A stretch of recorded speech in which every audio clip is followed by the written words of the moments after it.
camp. Youth camp, Waycross, Georgia.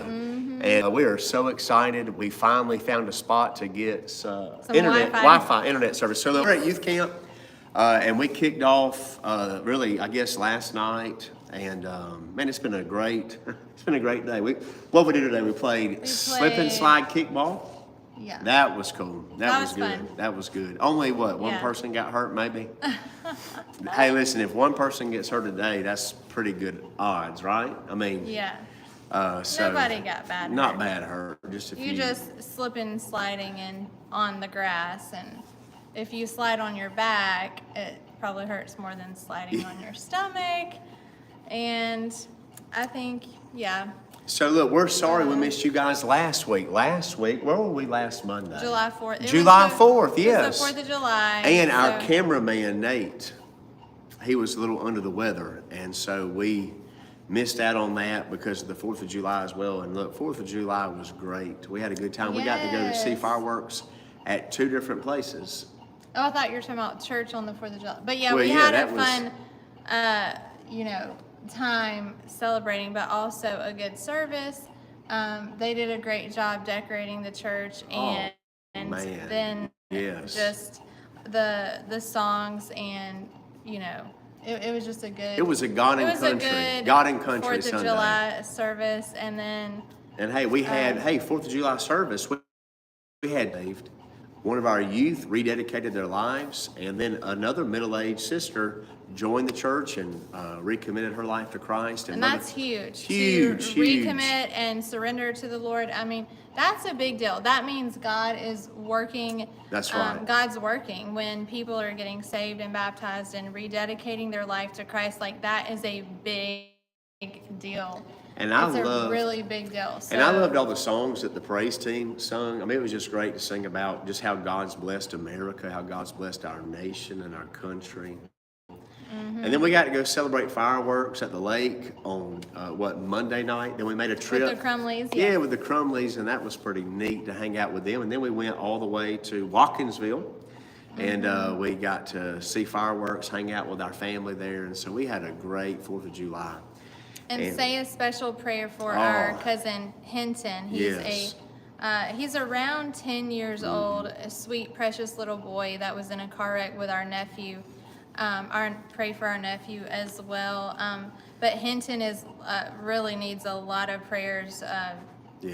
Anyway, so keep them in your prayers. That's on my side of the family. There was 4 family members of mine in the car. One lost his life. Pray for that family. And then one of my cousins is in a coma right now, 10 years old at Scottish Rite. And then my nephew is in Eggleston right now, but he was damaged, really injured the least. So just pray for them. And I've been posting, except for at youth camp I haven't, but I've been posting updates on Gabe and Hinton, so you can pray more specifically. So if you want to go there and find out how to pray, then you can do that. And so, kind of back to youth camp, though, if you go on our church Facebook page, I think Mackenzie has posted some videos that I was able to get sent out. We brought 18 people, I think 18 people with us, and that counts us. We brought 18 people, and I'm telling you, the morning chapel this morning was great. We got chapel tonight. And Beryl drove the big church bus down here. And I followed and helped direct them to where to go. I know. So, but that's a nice bus, so I'm thankful the church had that nice bus for everybody to ride on. Y'all be praying for the youth campers, be praying for the teens, be praying for the youth. I know God has a plan for their life, and God has a plan for them this week at youth camp. John's preaching tonight, Monday, Tuesday, Wednesday, and Thursday at 7 o'clock. Yes. Here at Camp Okefenokee Camp. They call it Camp Access, but it's Camp Okefenokee in Waycross, Georgia. So if you want to come, anytime just to come say hey or come to one of the services. I mean, it's pretty full in the chapel. Yeah. I mean, we're almost filling the chapel up. Which is good to see, about 50-something youth here at this smaller camp. Yep. So. And also, yes. hey, just some updates about our church family. Miss Geraldine Cottle, the Lord called her home today. And so I'll be praying for the Cottle family. I got to talk to her the other day, and she told me, she got saved when she was 12 years old, and she has been living for Jesus since she was 12. And Wow. what a sweet lady.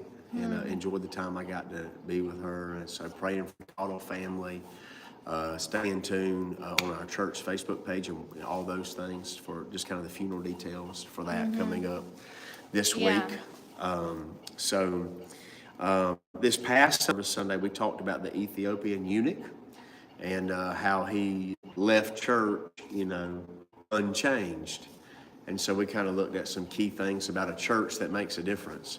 And yeah, one thing, there was like a time when we visited a few different churches, and it just, it blew my mind, like how, in a couple different instances, there were a lot of kids there, and like the gospel was not shared in a clear, concise manner. And so if you think, gosh, why is John always sharing the gospel? Why is, why is Brandy always sharing the gospel and teaching the kids or whatever?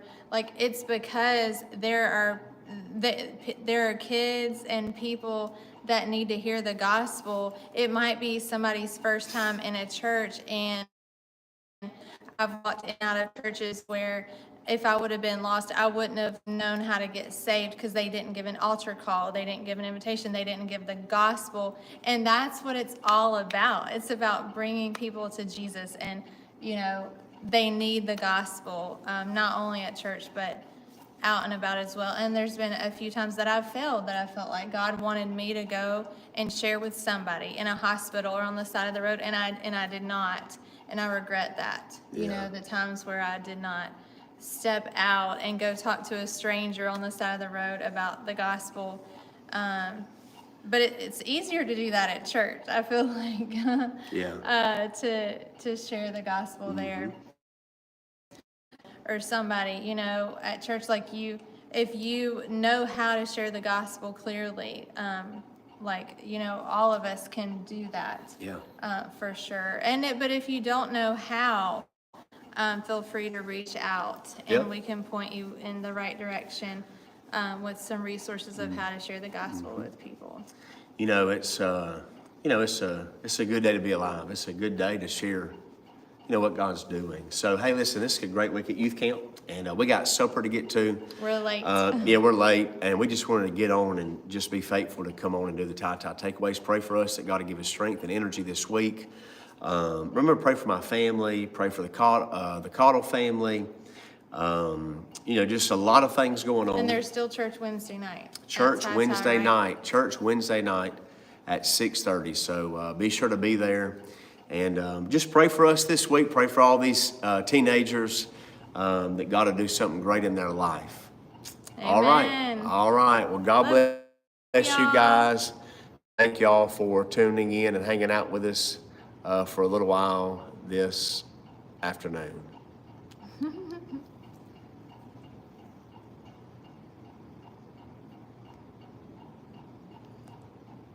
We're still live.